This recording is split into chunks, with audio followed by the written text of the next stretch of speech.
শুধুই দর্শক শ্রোতা, আমাদের এই চ্যানেলটিতে আমরা নিয়মিত বাংলা সাহিত্যের বিভিন্ন কালজয়ী সৃষ্টি আপনাদেরকে পড়ে শোনাব।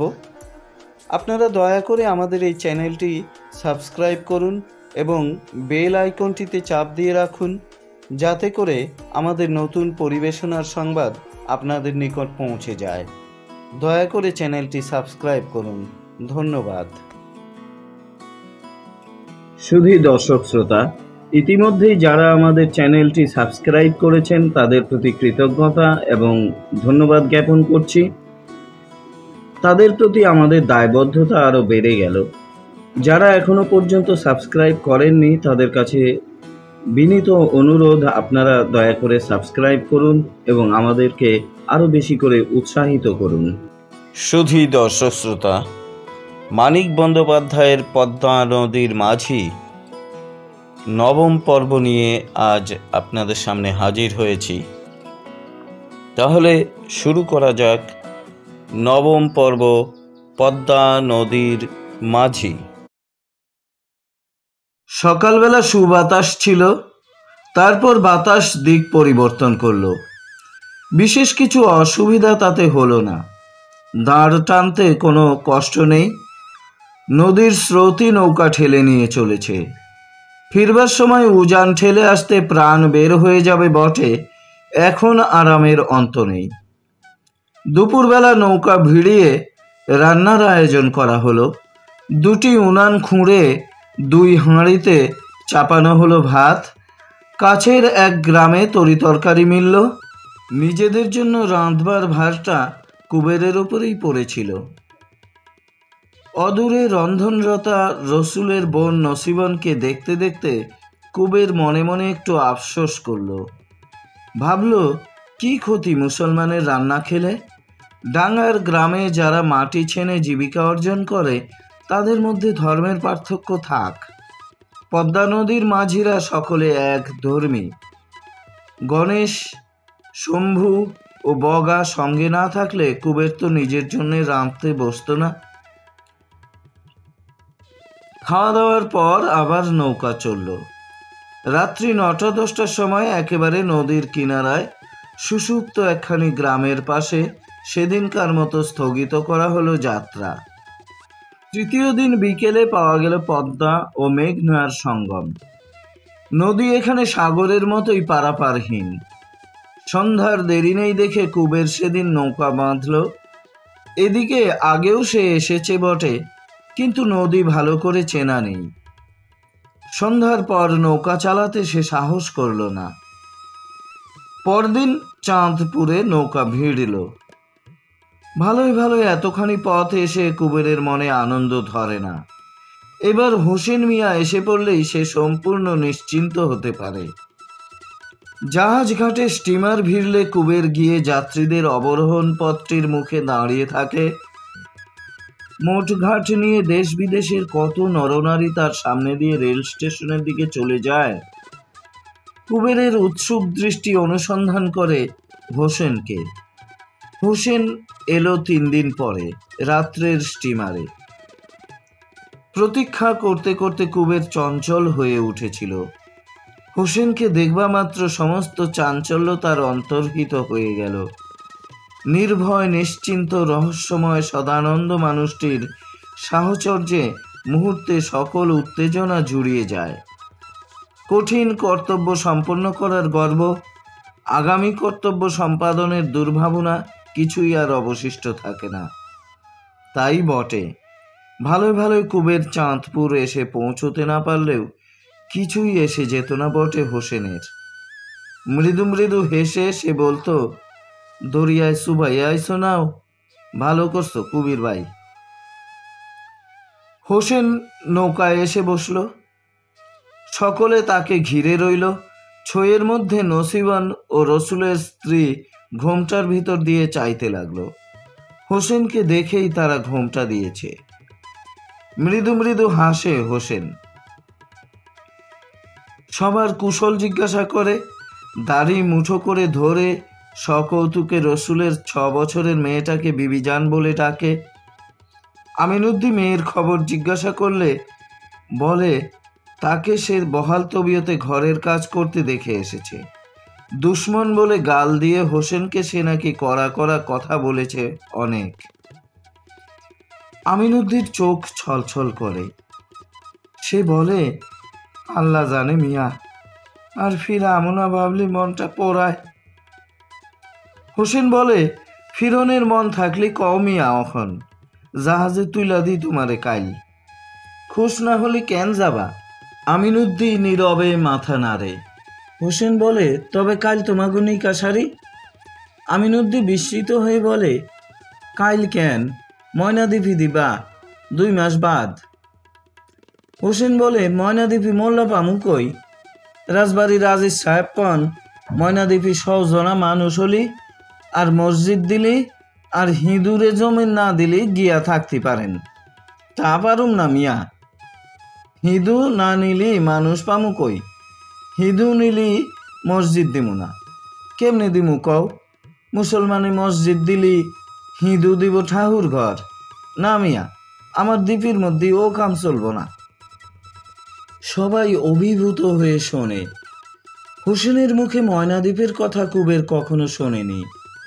আজ হোসেন বলতে থাকে ওই দ্বীপটির জন্য তার কত দরদ। নিলামে দ্বীপটি কিনবার পর ওখানে জনপদ বসানোর স্বপ্ন দেখছে সে। জীবনে আর তার দ্বিতীয় উদ্দেশ্য নেই, কামনা নেই। 1000 মানুষ ওখানে চলাফেরা করছে। 1 বিঘা জমিও দ্বীপের কোনোখানে আকর্ষিত নেই। মরবার আগে শুধু এইটুকু সে দেখে যেতে চায়। কত অর্থ ও সময় সে ব্যয় করেছে দ্বীপের পেছনে। ময়নাদ্বীপের নেশা পেয়ে না বসলে আজ তো সে বড়লোক।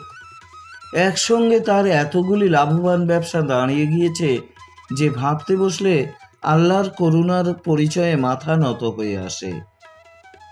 হ্যাঁ, ময়নাদ্বীপ ব্যাপী একদিন মানুষের জীবনের প্রবাহ বইবে বলে যে কাজে হোসেন হাত দেয়, সেই কাজ খোদাতালা সফল করে দেন।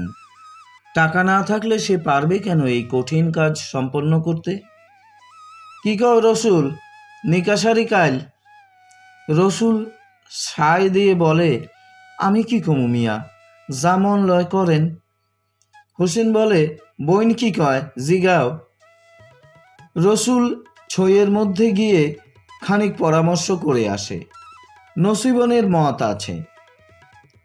আমিনুদ্দিন নিঃশব্দে বসে থাকে। আপন মনে কি যেন সে ভাবতে থাকে বন্দরের আলোকমালার দিকে চেয়ে।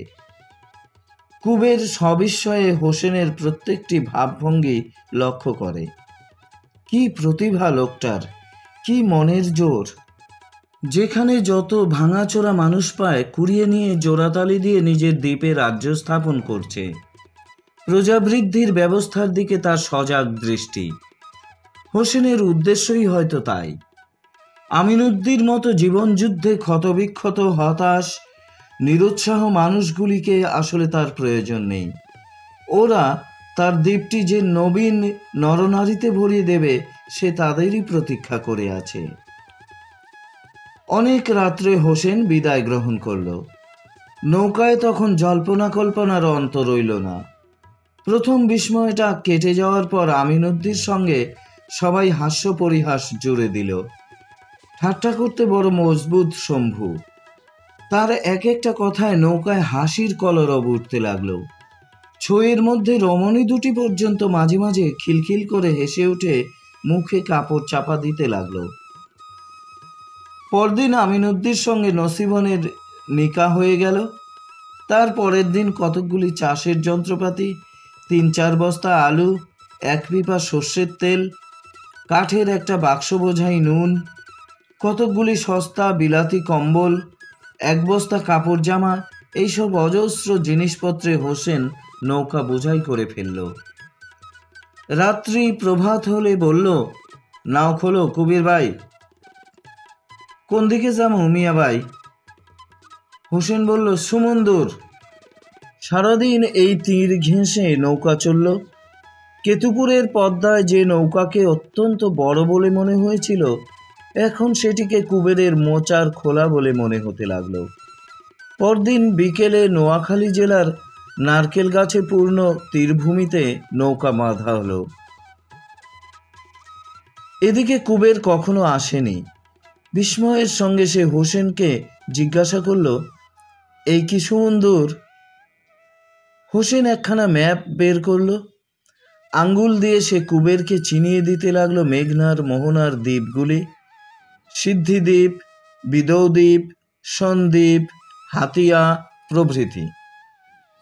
আরও পশ্চিমে মানপুর দ্বীপ, দক্ষিণ সারাজপুর, বান্দরা দ্বীপ, আর ওই যে ছোট ছোট বিন্দুগুলি দেখা যায় 22 নম্বর মোটা লাইনটার ওপরে, ওগুলি মানিক দ্বীপপুঞ্জ।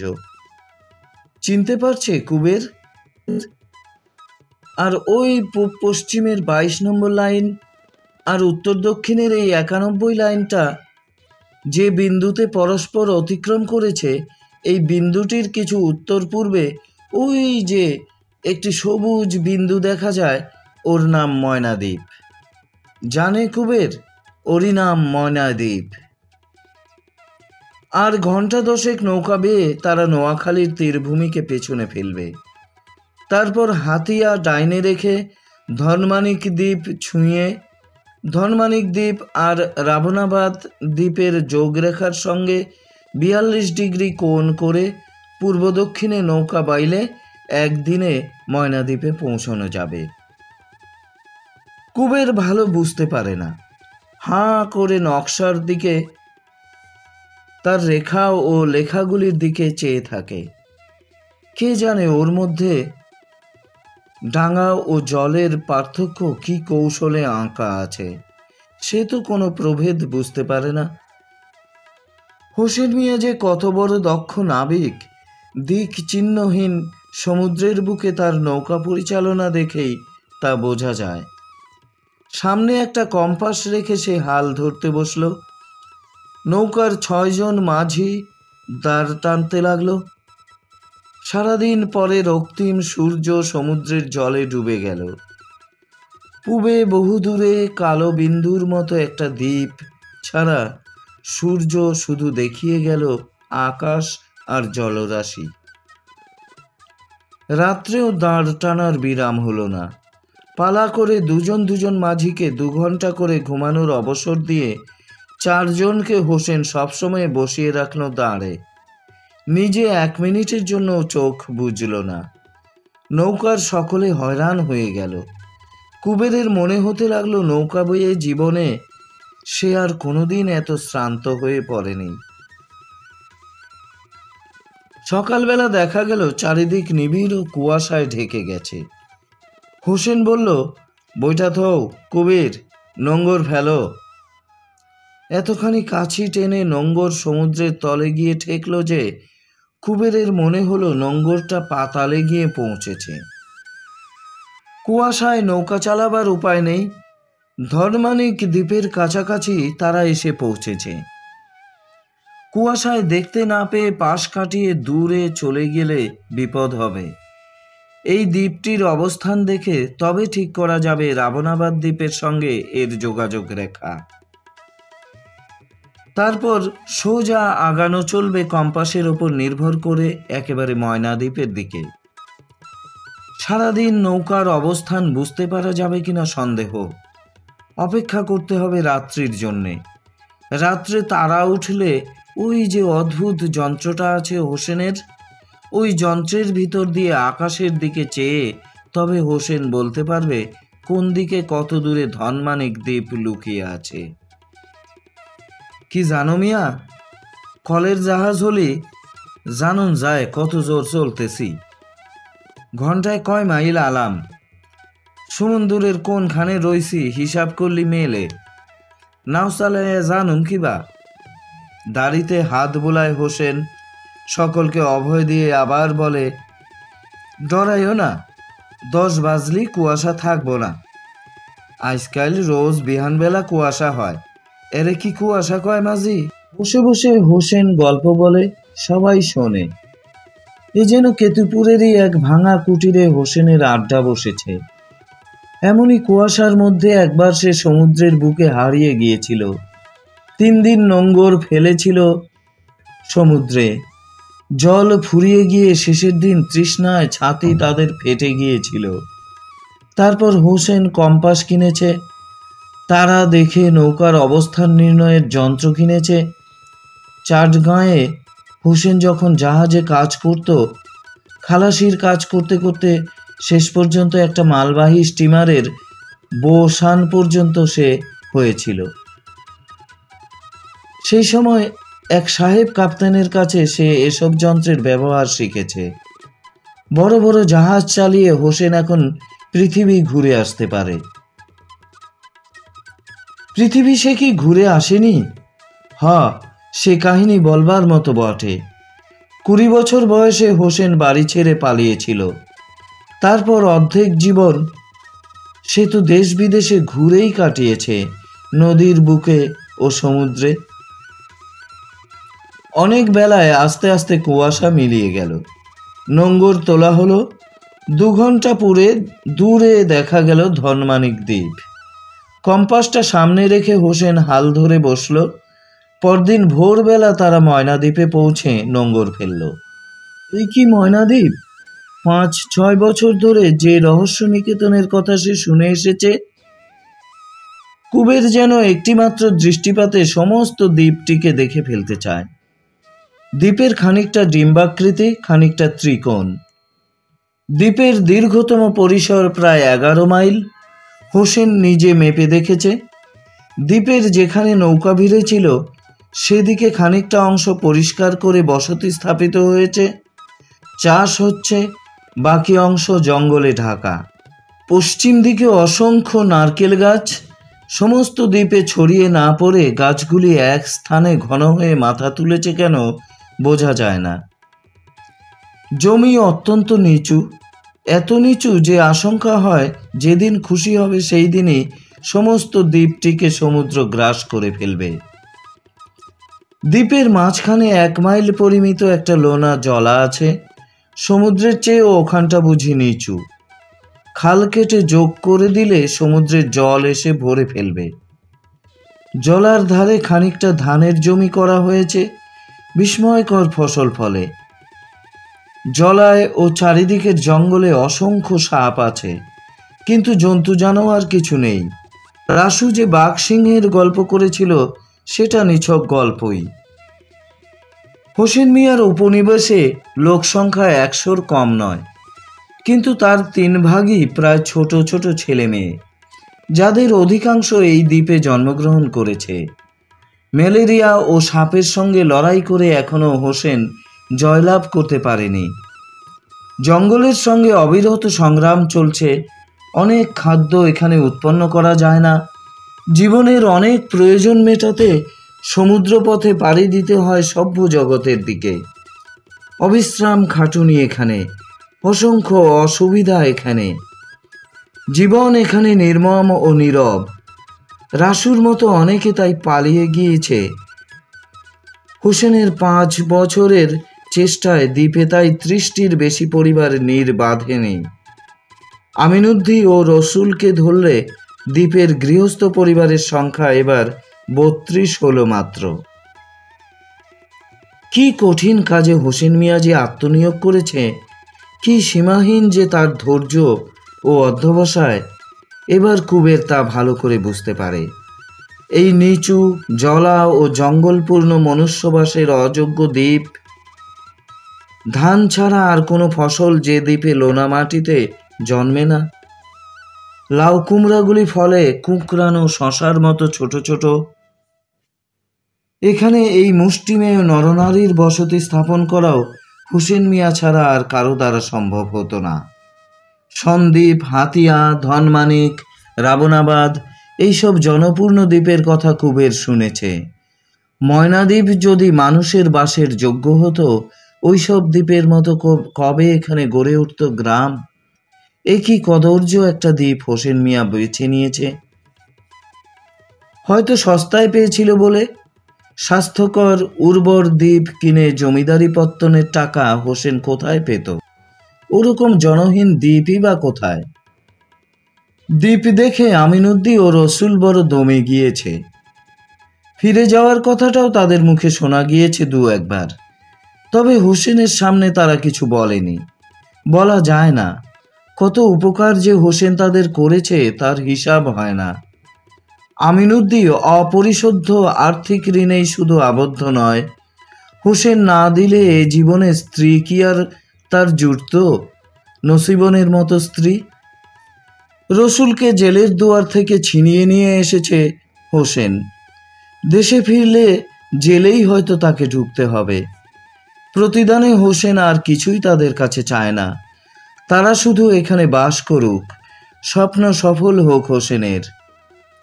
ইতিমধ্যে তাদের জন্য ঘর উঠতে আরম্ভ করেছে। দয়া করে ওই ঘরে তারা নীড় বাঁধলে কৃতার্থ হয়ে যাবে হোসেন। জঙ্গল কেটে যত জমি তারা চাষের উপযোগী করতে পারবে সব তাদের সম্পত্তি। খাজনা বা চাষের ফসল কিছুই হোসেন দাবি করবে না। নিজেদের জীবিকা তারা যতদিন নিজেরাই অর্জন করতে পারবে না, জীবিকা পর্যন্ত যোগাবে হোসেন। ঘর ও নারী, অন্ন ও বস্ত্র, ভূমি ও সত্য সবই তো পেলে তুমি। এবার শুধু খাটবে ও জন্ম দেবে সন্তানের, এইটুকু পারবে না? হোসেনের কাছে ফিরে যাওয়ার কথা তাই কেউ মুখে আনতে পারে না। ফিরে যে যায় সে যায় পালিয়ে, চুপি চুপি, চোরের মতো। হোসেন তাদের ক্ষমা করে। দেখা হলে রাসুর মতো হোসেন তাদের জঙ্গল সাফ করার মজুরি দেয়। জোর জবরদস্তি হোসেনের নেই, অন্যায় সে কারো প্রতি করে না। শুধু তাকেই হোসেন শাস্তি দেয় ভীষণ ও মর্মান্তিক, যারা শত্রুতা করে হোসেনের, অকারণে ক্ষতি করতে চায়। বিঘ্ন জন্মায় হোসেনের স্বপ্ন সফল হবার পথে। কদিন কুবের দ্বীপ দেখে ও দ্বীপের মানুষগুলির সঙ্গে ভাব করে কাটিয়ে দিল। ক্ষেতের ধান সব কাটা হয়ে গিয়েছে, কিছু সর্ষে, বুট ও মটর লাগানো হয়েছে। মূলা, পালং, কপি প্রভৃতি শাকসবজি গত বছর বেঁচে থাকতে চায়নি। এবছর কয়েক বিঘা জমিতে নতুন এক প্রকার সার দিয়ে পরীক্ষার জন্য কিছু কিছু চাষ হয়েছে, কি হবে বলা যায় না। আরও ভিতরের দিকে দ্বীপের মাটি রবি শস্যের উপযোগী কিনা দেখবার জন্য জঙ্গলের মধ্যে এখন অল্প একটু স্থান পরিষ্কার করা হচ্ছে। সকালবেলা দা কুড়াল নিয়ে একদল লোক জঙ্গলের মধ্যে মাইলখানেক হেঁটে যায়। নির্বাচিত স্থানটিতে গাছপালা ঝোপঝাড় কেটে সাফ করে, শাবল দিয়ে খুঁড়ে গাছের শিকড় তুলে ফেলে। তারপর সারাদিন মশা ও পোকার কামড়ে শরীর ফুলিয়ে সন্ধ্যার সময় ফিরে আসে। কুবের একদিন দেখতে গিয়ে শিউরে উঠে ফিরে এলো। এই দ্বীপটির সৃষ্টির দিন থেকে যে বনভূমি কুমারী, তার বুকের এক খাবলা মাংস যেন সকলে ছিনিয়ে নিয়েছে। চারপাশে নিবিড় বনের মাঝখানে পরিষ্কৃত স্থানটুকু এমনই বীভৎস দেখায়। কয়েকদিন আগে কি একটা গোলমাল হয়েছিল দ্বীপে। হোসেন উপস্থিত না থাকলে অনেকে একত্র হয়ে জটলা করে। ভাষা ভাষা দুটো একটা কথা কানে আসে কুবেরের। বিপিন নামে 60 বছরের এক বৃদ্ধকে হোসেন এখানে মোড়ল করেছে। তাকে ঘিরেই জটলাটা জমাট বাঁধে বেশি। কুবের কাছে গেলেই কিন্তু সকলে চুপ করে যায়। তারপর একদিন সন্ধ্যার সময় কাজকর্ম শেষ করে সবাই যখন ঘরে ফিরছে, নিজের স্বতন্ত্র কুটিরের দাওয়ায় বসে হোসেন প্রসন্ন মুখে তামাক টানছে। বিপিন কথাটা ফাঁস করল, বলল, নালিশ আছে একটা। নালিশ? হোসেনের মুখ গম্ভীর হয়ে গেল। বিপিন ধীরে ধীরে ব্যাপারটা খুলে বলল, নারী সংক্রান্ত লজ্জাকর ঘটনা। এনায়েত দ্বীপে এসেছে মাত্র 6 মাস আগে। ইতিমধ্যেই সে সকলকে বড় জ্বালাতন করছে। প্রথম প্রথম ওর সঙ্গে প্রায়ই ঝগড়া বাঁধত। একদিন নিরীহ দুর্বল গগন ঘোষকে মেরে সে জখম করে দেয়। সকলে মিলে তখন খুব শাসন করে দেয় এনায়েতকে। তারপর থেকে সে বেশ শান্তশিষ্ট হয়েই থাকে। ব্যাপারটা তাই হোসেনকে জানানো হয়নি। কিন্তু কদিন আগে সে এক ভয়ানক অপরাধ করে বসেছে। বসির মিয়ার বউটি ছেলে মানুষ। কিছুদিন থেকে এনায়েত তাকে নাকি বিরক্ত করছিল। ভয়ে বউটি কাউকে কিছু বলেনি। তারপরে একদিন দুপুরবেলা সকলে যখন কাজে গিয়েছে, এনায়েত বশিরের ঘরে প্রবেশ করে। বশিরের স্ত্রীর চেঁচামেচি শুনে পাশের কুটিরের আকবরের স্ত্রী গিয়ে পড়ায় বেচারি সেদিন ভালোই ভালোই রক্ষা পেয়েছিল। হোসেন বলল, হারামির পোলারে কাইটটা দরিয়ায় দিলা না কেন? বিপিন স্বীকার করল অতটা তারা করতে পারেনি, তবে মারধর করা হয়েছে যথেষ্ট। খানিকক্ষণ চুপ করে থেকে সকলকে হোসেন ডেকে আনতে বলল, এনায়েত যেন আসে। অল্পক্ষণের মধ্যেই সবাই এসে জুটল। মেয়েরাও কেউ কেউ এসে তফাতে দাঁড়িয়ে রইল কৌতূহলের সঙ্গে। বিচার হবে এনায়েতের। কে জানে তাকে শুলেই দেবে না সাগরে ডুবিয়ে মারবে হোসেন। এনায়েতের বয়স বেশি নয়, বলিষ্ঠ যুবক সে। ময়নাদ্বীপে এমন আর একটি মানুষও নেই। তেজের সঙ্গে সে এসে হোসেনের সামনে বসল, নির্ভয় নিশ্চিন্ত। হোসেন একে ওকে দুটো একটা করে কথা জিজ্ঞাসা করল। রুষ্ট চোখে এনায়েতের দিকে চাইতে লাগলো, বারবার বলতে লাগলো, কি আফসোস, কি আফসোস। তারপর সে কৈফিয়ত তলব করলো এনায়েতের। এনায়েত বলল, জোর জবরদস্তি করি নাই মিয়া। হোসেন বলল, না করলা জবরদস্তি, বশিরের ঘরের মধ্যে যাবা কেন তুমি? কবিলারে নজর দিবা কেন? আমার দেখা এক রস্যায় হাসিল। আরে বলদা তুমি, বাই বইলা হাসিল। দেশ গাঁও ছাইরা দ্বীপের মধ্যে আইসা রইছ, বাই বোন নামাইয়া মর দেনে। ভালা কাম করো নাই মিয়া, 3 রোজ বাইন্দা থুমো তোমারে, খানা পিনা মিলব না। তখন হোসেন মিয়ার হুকুমে সবাই মিলে তাকে দাওয়ার খুঁটির সঙ্গে বেঁধে দিল। আলগা করেই বাঁধল। হোসেন মিয়ার হুকুমের চেয়ে দড়ির বাঁধন তো এ দ্বীপে জোরালো নয়। বাঁধন খুলে পালানোর সাহস এনায়েতের হবে না। কোথায় পালাবে? হোসেনের ঘরের কাছেই একখানা ঘরে কুবের ও তার সঙ্গীদের থাকতে দেওয়া হলো। সেদিন অনেক রাত্রে বাইরে গিয়ে জ্যোৎস্নালোকে কুবের দেখতে পেল হোসেনের ঘরের দাওয়ায় বন্দি এনায়েত থালায় ভাত খাচ্ছে। কাছে বসে আছে একটি রমণী। চুপি চুপি কুবের ঘুরে হোসেনের ঘরের পিছন দিকে গেল। জানালা দিয়ে আস্তে আস্তে তাকে ডেকে তুলল। খবর শুনে হোসেন হাই তুলে বলল, হ ঘুমাবা কুবের? আর শোনো মিয়া, কি দেখলা কি শুনলা আধার রাইতে মনে মনে থুইও, কইয়া কাম নাই। বলে হোসেন পাশ ফিরে শুলো। এত বড় একটা ব্যাপারকে অবহেলা করে হোসেনের পাশ ফিরে শোয়া অবাক করে দিল বটে কুবেরকে। আজ ব্যাপার সে বুঝতে পারল দ্বীপ ছেড়ে ফিরবার দিন। বুড়া বশির নৌকায় এসে উঠল। তার ছেলে মানুষ বউ রয়ে গেল দ্বীপে। বশির এ দ্বীপের আদি বাসিন্দা। প্রায় 5 বছর এখানে সে সস্ত্রীক বাস করছে। ছেলে মেয়ে হয়নি বশিরের, একটিও নয়। 5 বছরে যে একটিও মানুষ বাড়াতে পারল না দ্বীপের, কয়েক বছরের মধ্যে যে প্রবেশ করবে কবরে, তাকে দিয়ে আর কি প্রয়োজন আছে হোসেনের?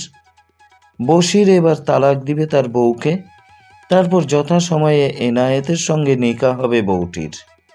একটি বউ আছে এনায়েতের। শীঘ্রই সে হোসেনকে উপহার দিবে একটি আনকোরা নতুন মানুষ, ময়নাদ্বীপের এক টুকরা ভবিষ্যৎ। তবুও আরও একটি বউ হোক এনায়েতের, সার্থক হোক দুজনের অন্যায় অসামাজিক প্রেম। 5 বছর যে রমণী জননী হতে পায়নি, তার কোল জুড়ে আসুক সন্তান, মানুষ বাড়ুক হোসেনের সাম্রাজ্যে। গ্রাম ছাড়বার 3 সপ্তাহ পরে কুবের ও গণেশ গ্রামে ফিরে এলো। চাঁদপুরে তাদের নামিয়ে দিয়ে হোসেন নৌকা নিয়ে কোথায় চলে গিয়েছে। হোসেনের মুসলমান মাঝিরা চাঁদপুরে অপেক্ষা করছিল। গোপীকে নিয়ে ইতিমধ্যে অনেক কাণ্ড ঘটে গিয়েছে। কুবের যেদিন চলে গেল সেই দিনই গোপীর পা ভয়ানক ফুলে ওঠে। বাড়িতে পুরুষ কেউ নেই। কি করবে ভেবে না পেয়ে মালা কেঁদে অস্থির হয়েছিল। তারপর রাসু এসে সব ব্যবস্থা করেছে। কত যে করেছে রাসু গোপীর জন্যে, শত মুখেও মালা তা বলে শেষ করতে পারবে না।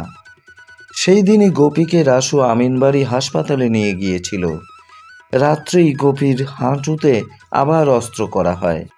সে এখনো হাসপাতালে আছে। প্রায়ই রাসু তাকে দেখতে যায়। ডাক্তার আশ্বাস দিয়েছে হাড় ভেঙে মাংসপেশির জট ছাড়িয়ে গোপীর হাঁটু এবার ঠিক করে দেওয়া হয়েছে। একটু খোঁড়ালেও সে হাঁটতে পারবে। কুবের ফিরেছে খবর পেয়ে রাসু আসে। কুবের দুটো একটা কৃতজ্ঞতার কথা বলতেই সে একেবারে গলে যায়। মাথাটা একবার চুলকে রাসু কয়েকটা ঠোক গেলে, তারপর হঠাৎ বলে বসে, গোপীরে দিবা মাঝি আমারে। কুবের গম্ভীর হয়ে যায়, বলে যে এত ব্যস্ততা কিসের? গোপী তো পড়ে আছে হাসপাতালে, আগে সে ফিরে আসুক। রাসু তবু পিরাপিরি করতে থাকে। গোপীর পা ভালো হয়ে যাবে শুনে অবধি সে ব্যগ্র হয়ে উঠেছে। এই সময় কুবেরের কাছে কথা আদায় না করে রাখলে পরে হয়তো সে মত বদলে ফেলবে। গোপীর পঙ্গুতা আরোগ্য হওয়া যখন অনিশ্চিত ছিল, তখন কথাটা পাকাপাকি করে নেয়নি বলে বড় এখন অনুতাপ হচ্ছে রাসুর। শেষে কুবের বলল, কাইল কমু রাসু। রাত্রে সে পরামর্শ করল মালার সঙ্গে। পরামর্শ করে স্থির হলো যে রাসু যদি 1.5 কোটি টাকা পণ দেয় আর 2 কোটি টাকার গয়না দেয় গোপীকে, তবে বিয়ে হতে পারে, তার কমে হবে না। পরদিন রাসু এলো। কুবেরের দাবি শুনে সে ভড়কে গেল। বলল, অত টাকা পামু কই? কুবের তার কি জানে? এই কটা টাকা যদি সে বিয়েতে খরচ করতে না পারে, বিয়ের পর বউকে সে তবে খাওয়াবে কোথা থেকে? রাসু মাথা নিচু করে থাকে। মালা তার মুখের দিকে চেয়ে বুঝি মমতাবোধ করে। কুবেরকে ইশারায় কাছে ডেকে ফিসফিস করে টাকার পরিমাণটা কিছু কমাতে বলে দেয়। কিন্তু মেয়ে মানুষের পরামর্শে ভুলবার পাত্র কুবের নয়। গম্ভীর অবিচলিত মুখে সে বসে থাকে বেড়ায় ঠেস দিয়ে, চোখ বুজে যেন ঘুমিয়ে পড়ে। অনেকক্ষণ পরে রাসু বলে, আচ্ছা দিমু।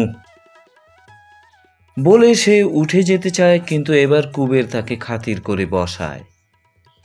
আগ্রহ সহকারে গল্প জুড়ে দেয় ময়নাদ্বীপের। রাসুর না জাগে উৎসাহ, না আসে মুখরতা। কি হলো রাসুর? এতদিনের স্বপ্ন তার সফল হবে জেনে আহ্লাদ হলো না কেন? তামাক সেজে খানিকক্ষণ টেনে হুঁকাটি নামিয়ে রেখে কুবের আড়ালে যায়। কদিন আগেও তারা হুঁকা কাড়াকাড়ি করে তামাক টেনেছে, কিন্তু এখন কিনা রাসু তার ভাবি জামাই। ওর হাতে এখন আর হুঁকা দেওয়া যায় না, ওর তামাক খাওয়ার সময় সামনে থাকা যায় না। দিন 3 পরে কুবের আমিনবাড়ি গিয়ে গোপীকে দেখে এলো। হাসপাতালের খাবার খেয়ে বিছানায় শুয়ে গোপী দিব্যি মোটাসোটা হয়েছে। পরিষ্কার পরিচ্ছন্ন থাকার জন্য রঙের যেন তার খোলতায় হয়েছে বেশ। দিন 7 পরে সে ছুটি পাবে। রীতিমতো শীত পড়েছে এখন। জেলেপাড়ার ছেলে বুড়ার শরীর রুক্ষ হয়ে খড়ি উঠতে আরম্ভ করেছে। মালার চামড়া কিন্তু চিরদিন মসৃণ, হাজার শীতেও কখনো তার গা ফাটে না। কপিলারও বুঝি ফাটে না, যে তেলটাই কপিলা খরচ করে শরীরের পেছনে। মাঠে পালং শাকের পাতাগুলিতে যে সরস লাবণ্য ফুটে আছে, কপিলার দেহে হয়তো তার অভাব নেই। মালার বোন তো সে, মালার চেয়ে সে 1000 গুণে শৌখিন। কাজকর্ম নেই, বাড়ি বাড়ি ঘুরে কুবের সময় কাটায়। প্রীতম মাঝির অসুখ হয়েছে, বুড়ো বয়সে তার সেবা করবার কেউ নেই। যুগিতাই এসে বাপের কাছে আছে। প্রীতম সেবা গ্রহণ করে মেয়ের, কিন্তু দিবারাত্রি তাকে গাল দিয়ে কিছু রাখে না। যুগীর হাতের জল খেয়ে চিরদিন নরকে পৌঁছবার সাধ যে তার নেই, সব সময় এই কথাটা সে ঘোষণা করে, এবং ঘোষণা করতে করতে গলা কাঠ হয়ে এলে যুগীর দেওয়া জলই খেয়ে তৃষ্ণা মেটায়। প্রীতমের টাকা আছে অনেক, বলে টাকার লোভে যুগী তার সেবা করতে এসেছে, কিন্তু একটি পয়সা সে যোগীকে দিয়ে যাবে না। যা কিছু তার আছে সব সে কালই বাবুদের জিম্মা করে দেবে। তার পলাতক ছেলেটা ফিরে এলে সব সে পাবে। ছেলেটা প্রীতমের ফিরে এলো বলে। রাসু একবার প্রীতমকে দেখতে এসেছিল। প্রীতম তাকে দূর দূর করে খেদিয়ে দিয়েছে। রাতারাতি খুন করে ময়নাদ্বীপ ফেরত ডাকাতটা যে তার সর্বস্ব লুটে নেবে, অত বোকা প্রীতম নয়। রাসু কাছে এলে সে তার ঠ্যাং খোঁড়া করে দেবে। শীর্ণ হাত দুটি উঁচু করতেও প্রীতমের কষ্ট হয়। রাসুর ঠ্যাং সে কেমন করে খোঁড়া করবে সেই জানে। কুবেরের কাছে মনোবেদনা জানায় রাসু। একমাত্র ভাগ্নে সে প্রীতমের, তাকে প্রীতম ত্যায্য করে দিল। কত দুঃখ কষ্ট পেয়ে সে ফিরে এলো ময়নাদ্বীপ থেকে। দুদিন বাড়িতে ঠাঁই দিল না, অম্লান বদনে খেদিয়ে দিল রাস্তায়। মরবার সময় এখন কাছে থেকে একটু সেবা করার জন্য সে ব্যাকুল হয়েছে। তাতেও বুড়া তাকে সন্দেহ করবে, বাড়িতে ঢুকতে দেবে না। তাছাড়া নিজের ভাগ্নে সে প্রীতমের, বুড়ার টাকা পয়সা বাড়িঘরের একটা অংশ কি তার পাওয়া উচিত নয়? কাকে ওসব দিয়ে যাবে বুড়া? কুবের বলে, পোলার লাইগা থুইয়া যাইব কয়? রাসু বলে, পোলা বাইসা আছে নাকি সে? গাঙে ডুইবা গেছে গা কবে। আলস্যে সময় কাটায় কুবের। গ্রামের জোয়ান মানুষগুলি জীবিকা অর্জনের জন্য বের হয়ে যায়। গ্রামে থাকে শুধু বুড়া, শিশু ও নারীর দল। কুবের শুধু শুনতে পায় পাকা মুখের আফসোস আর নরম গলার কলহ। দেখা হলেই হিরু জেলে অনন্তবাবুর নাম করে কুবেরকে পরিহাস করে। কোনোদিন কুবের রাগে, কোনোদিন তার মন খারাপ হয়ে যায়। আজ কতকাল অনন্তবাবু গ্রামে নেই, কলকাতার বাবু তিনি। জেলেপাড়ায় রাত্রে স্কুল খুলবার মতলবে কবে তিনি 2-4 বার কুবেরের বাড়ি যাতায়াত করেছিলেন, এখনো তা মনে করে রাখা কি জন্য? শুধু কুবেরের বাড়ি তো নয়, কি পাগলামি মেজবাবুর এসেছিল কে জানে। জেলেপাড়ার মানুষগুলির সঙ্গে অন্তরঙ্গ হওয়ার জন্য সময় নাই অসময়ে নাই এসে হাজির হতেন। বাড়ি বাড়ি ঘুরে দেশের নাম করে কি যেন সব বলতেন দুর্বোধ্য কথা। কতদিন নির্জন দ্বীপ প্রহরে কত বাড়ির ভেতর হতে মেজবাবুকে কুবের বের হতে দেখেছে। তার পঙ্গু অসহায় স্ত্রীর নামের সঙ্গেই শুধু মেজবাবুর নামটা হিরু জড়ায় কেন? হিরুকে একদিন কুবের মারবে, বেদম মারবে। বাড়ি বাড়ি ঘুরে সময় কাটায় কুবের, মনটা তার ভালো নেই। জগামাঝির বউ যেন কপিলার অনুকরণ করে হাঁটতে শিখেছে। ভিজা কাপড়ে পথ চলতে চলতে চমকে উঠে পিছনে কুবেরকে দেখে তার চোখে সন্দেহ ঘনিয়ে আসার আগে কুবেরের তো অন্যমনস্কতা ঘটছে না। অপ্রতিভ হতে হয় কুবেরকে। নকুলের বাড়ির সামনে কুল গাছটার তলে একদিন কপিলার পায়ে কাঁটা বিঁধেছিল। মিছে কথা, কাঁটা বেঁধে নেই। বলে কুবেরকে জড়িয়ে ধরবার ছল সেটা কপিলার। কেতুপুরে দুর্গা প্রতিমা দেখে ফিরবার সময় সেদিন কি ছলনাময়ী কপিলা হয়ে উঠেছিল। গোপীকে আনবার নাম করে কুবের একদিন ভোর ভোর গ্রাম ছেড়ে বের হয়ে পড়ল। শ্যামাদেশের বাড়ি আকুর গ্রামে। হাঁটা পথে 12-13 মাইল। ক্ষেতের আল দিয়ে এঁকে বেঁকে চলতে কতবার যে কুবের ভাবল ফিরে আসে। আকুরে পৌঁছে একটা পুকুরে মুখ হাত ধুতে নেমে কতবার সে যে পুকুর ঘাট থেকে সোজা আমিনবাড়ির দিকে হাঁটতে আরম্ভ করা স্থির করে ফেলল তার হিসেব নেই।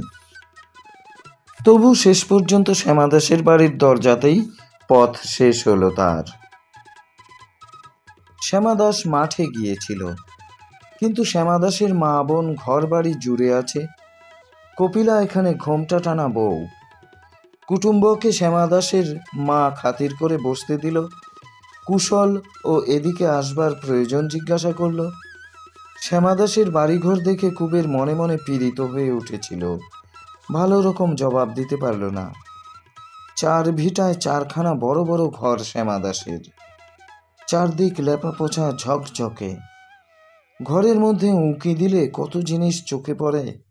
কাঠের সিন্দুক, বেতের ঝাঁপি, বাসনকোসন, কত কিছু। উঠানের এক পাশে ধানের মড়াই, অপর পাশে গোয়াল ঘর, লক্ষ্মীশ্রী মাখানো সম্পন্ন গৃহস্থের ঘর সংসার। কুবেরের ভাঙা কুটিরের তুলনায় বৈকুণ্ঠপুরী। বুকের ভিতরে টাটায় কুবেরের। এই বৈকুণ্ঠের লক্ষ্মী গিয়ে তার ভাঙা ঘরে সাকান্ন খেয়ে কটা দিন কাটিয়ে এসেছিল বলে আজও সে আকাশ কুসুম রচনা করে। ভাবে আজও লক্ষ্মীর মন পড়ে রয়েছে কেতুপুরে, তার সেই নোংরা নীরটিতে। কি বোকাই কুবের ছিল। কপিলা জিজ্ঞাসা করে, খবর কি মাঝি? কি মনে করে আইলা? ভালানি আছে পোলাপানরা? দূরে শাড়ি পরেছে কপিলা, চুলের তেলে কপাল তার ভিজে গিয়েছে, দেহ যেন উথলে উঠেছে কপিলার, বর্ষার পদ্মার মতো। কি ভীষণ খুশি মনে হচ্ছে কপিলাকে। নিজের মলিন কাপড় ও চাদরটির লজ্জায় কুবেরের ছুটে পালাতে ইচ্ছে হতে থাকে। কয়েক মিনিট সাধারণ কথাবার্তা বলে কপিলা আবার রাঁধতে চলে যায়। আরও খানিকক্ষণ আলাপ করে কপিলার শাশুড়িও প্রস্থান করে।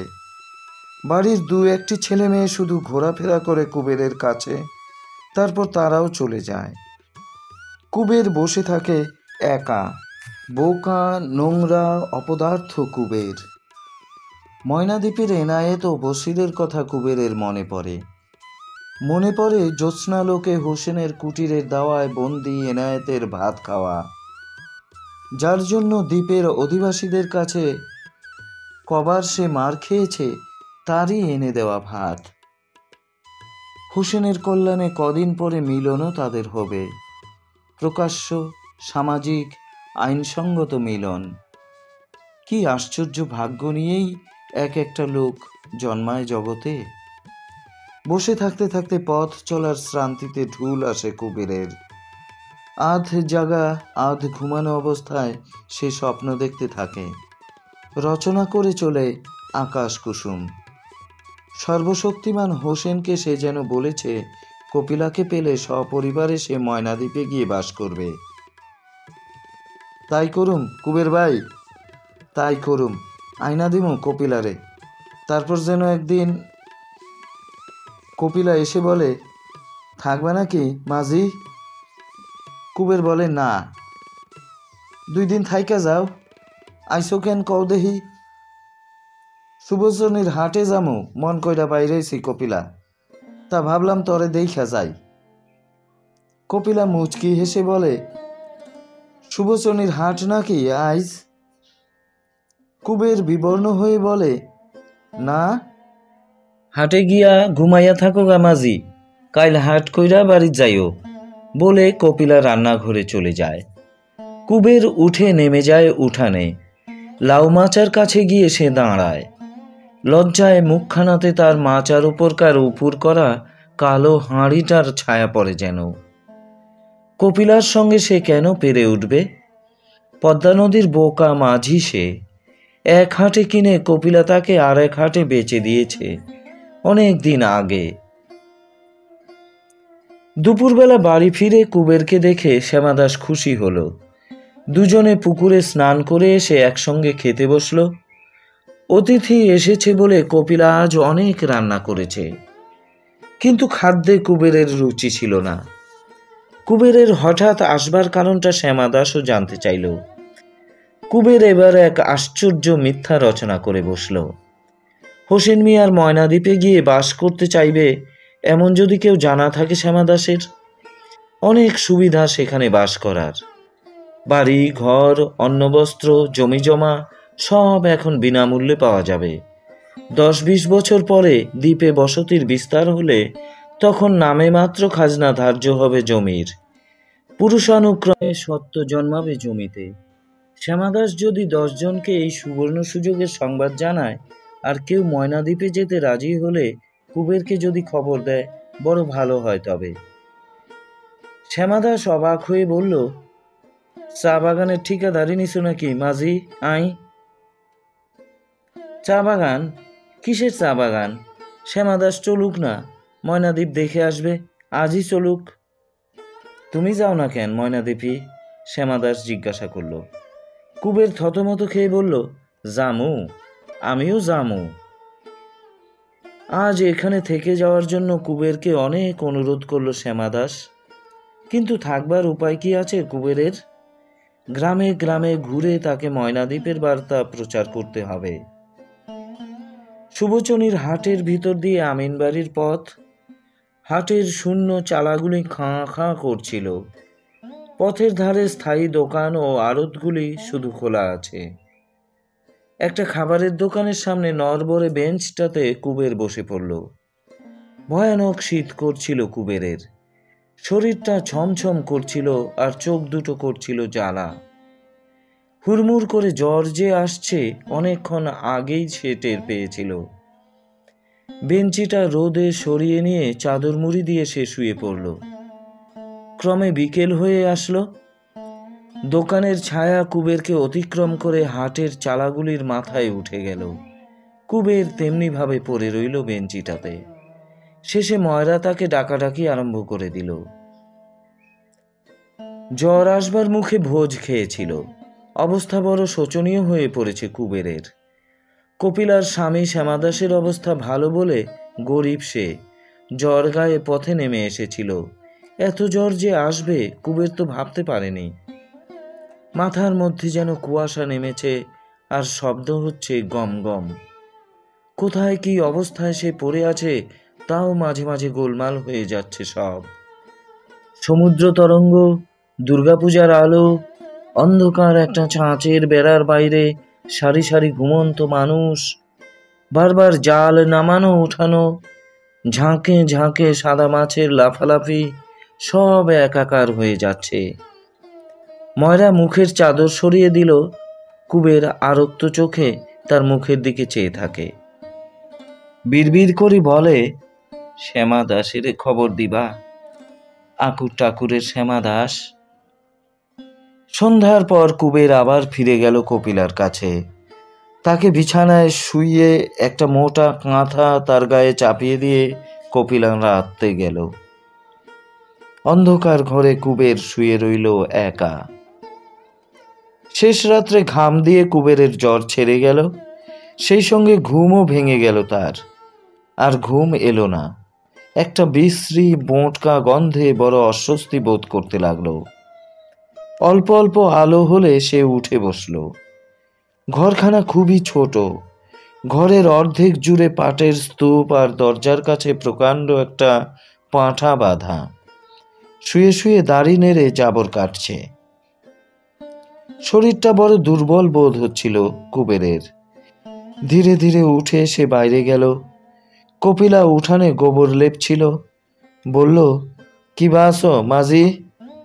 কুবের ক্ষীণস্বরে বলল, জ্বর নাই, আমি এখন যামু কপিলা। এখনই যাবে কুবের এই ভোরে? নাইবা গেল সে আজ দুর্বল শরীর নিয়ে? একটু সুস্থ হয়ে কাল গেলে হয় না? অন্তত কিছু খেয়ে যাক সে। এখনই দুধ দুইয়ে কপিলা জাল দিবে, একটু দুধ খেয়ে যাক। না, কুবের কিছু খাবে না, প্রয়োজন নেই। পাঁঠা ও পাটের সৌরভে তার পেট ভরে গিয়েছে। বিষণ্ণ মুখে কুবের মাথা নাড়ে। পদ্মা নদীর কূল ছেড়ে 10 মাইল তফাতে চলে এসেছে সে। মন কেমন করছে তার। পদ্মার বাতাস গায়ে না লাগলে, কেতুপুরের মেছো গন্ধ না শুঁকলে সে সুস্থ হবে না। কপিলা গোবর লেপা স্থগিত করে বলে, গোসা করছো মাঝি? গোসা কইরো না। ঘর ভরা মানুষের পাল, ঘর নিয়ে আসে আর তোমারে দিমু শোনের লাইগা। কুবের বলল, হরে কপিলা হ, বেজাল পারিস না। তোর বেজালে গাও জলে। গাও জলে মাঝি, গাও জলে। হ জলে। গরু ছাগল ভাবস আমারে তুই? খেলা করস আমার লগে? তোরে চিনা গেলাম কপিলা, প্রণাম কইরা গেলাম তোরে। কপিলা ফিস ফিস করে বলে, চুপ করো মাসি, বেবাকে শুনবো। যাইবা যাও, কি আর কমু তোমারে। এক কথা কইয়া দিই মাঝি, মাথা খাও, দিদিরে কথাটা কইও, কইও কপিলা পরের ঘরের বউ, পরের শাসনে কপিলার মুখে রাও নাই। অতীত কই থাকবো, অতীত কি খাইব, কপিলারে কেডা তা জিগায়। দোষী কইর মাঝি, সাইপো, কিন্তু এই কথাটা কইও দিদিরে, মাথা খাও মাঝি, কইও। কার লগে কথা কস বউ? ঘরের ভিতর থেকে শাশুড়ি জিজ্ঞাসা করে। কপিলা চাপা সরে বলল, যাওগা মাঝি, কেন আইছিলা তুমি? আমিনবাড়ি হাসপাতাল থেকে গোপীকে সঙ্গে করে জলপথে কুবের গ্রামে ফিরল। তার শীর্ণ চেহারা দেখে মালা বারবার জিজ্ঞাসা করল, কি হয়েছিল তার? ফিরতে এত দেরি হলো কেন? প্রশ্নগুলিকে এড়িয়ে গেল কুবের। অল্প সময়ের মধ্যে হঠাৎ অনেকগুলি বিচিত্র অভিজ্ঞতা হলো। কুবেরকে যেন নতুন মানুষ করে দিয়েছে। নদী ও নদী তীরের একটানা জীবনে তার গত কয়েকটি মাস চিরস্মরণীয়। কোথায় ছিল কপিলা? কোথায় ছিল আশ্বিনের ঝড়? কোথায় ছিল ময়নাদ্বীপ? সব একসঙ্গে ভিড় করে এসেছে তার জীবনে। প্রিয় দর্শক শ্রোতা, মানিক বন্দ্যোপাধ্যায়ের পদ্মা নদীর মাঝি উপন্যাসের এই পর্বটি এখানেই সমাপ্ত করছি। আবার আগামী পর্ব নিয়ে অচিরেই আপনাদের সামনে হাজির হব। ততক্ষণ পর্যন্ত আপনারা সবাই সুস্থ থাকুন, ভালো থাকুন, চলতে থাকুক গল্প গেলা গো গ্রাসে। শুধুই দর্শক শ্রোতা, বিদায় নেবার আগে আপনাদের কাছে একটি আবদার, দয়া করে আমাদের চ্যানেলটি সাবস্ক্রাইব করুন। ধন্যবাদ।